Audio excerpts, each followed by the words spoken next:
चुनाव हो रहा है और इस चुनाव में स्वाभाविक रूप से दलीय आधार पर अपनी अपनी बातों को कहने का राजनीतिक दलों को अधिकार है।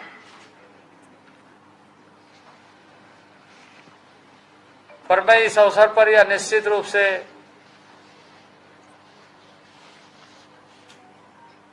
कहना चाहूंगा कि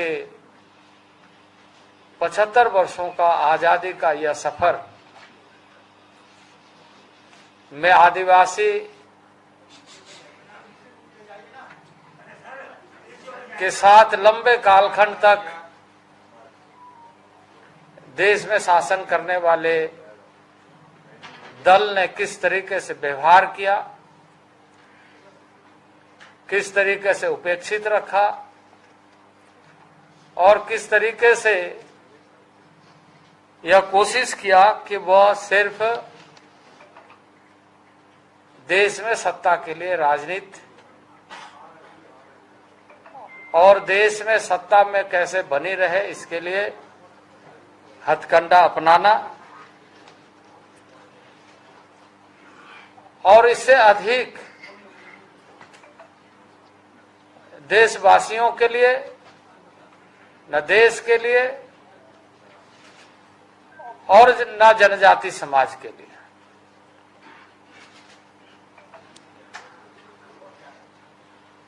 कांग्रेस ने लंबे समय तक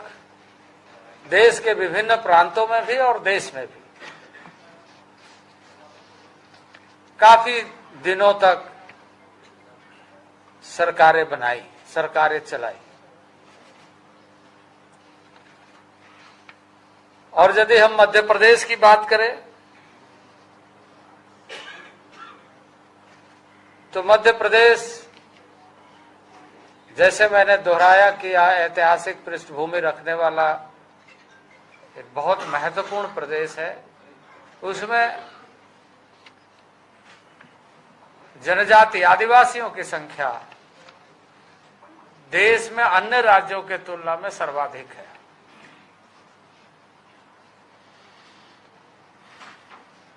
लेकिन इस राज्य में कांग्रेस जब भी सरकार में रही, जनजाति हितों की अनदेखी की और उस मूल भावना को जो नैसर्गिक जीवन जनजाति समाज का है उस पर प्रहार किया।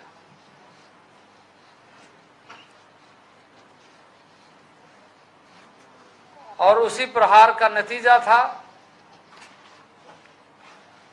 कि जनजाति समाज ही नहीं बल्कि जनता ने भी समय समय पर इन्हें नकारने का काम किया। और आज आप देश में देख रहे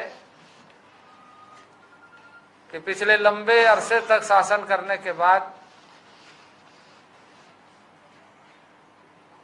कांग्रेस को देश की जनता ने भी किस तरीके से नकार दिया है। यदि हम इस मध्य प्रदेश के इस समय की स्थिति को देखें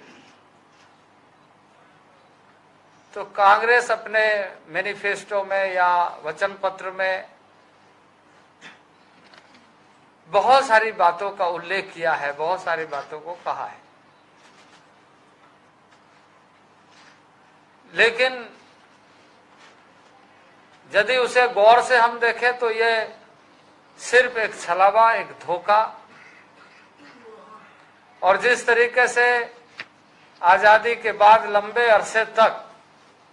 कई वायदे, कई बातें करने के बाद उसको इम्प्लीमेंटेशन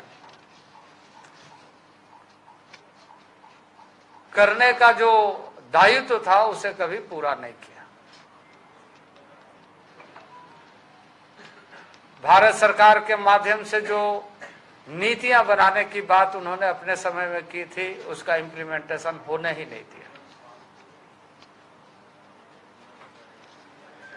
आबादी के अनुसार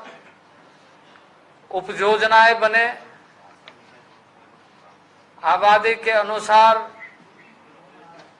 कार्यक्रम बने। इस मामले में जो नीति बनाई गई थी उसका अनुसरण कभी कांग्रेस ने नहीं किया, और यही कारण था कि सुदूरवर्ती क्षेत्र पिछड़ते गए, क्योंकि उसमें बातें की गई थी कि उसमें स्वास्थ्य की चिंता, शिक्षा की चिंता और साथ ही साथ उन क्षेत्रों का समस्त लोगों को, चाहे वो आवागमन की सुविधा हो,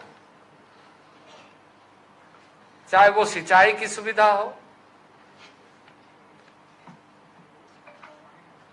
फोकस पॉइंट बना करके उसे कैसे पूरा किया जाए। सबसे ज्यादा विस्थापित उनके शासनकाल में हुए, सबसे ज्यादा पलायन उनके शासनकाल में हुए, और दयनीय स्थिति लगातार बढ़ती चली गई।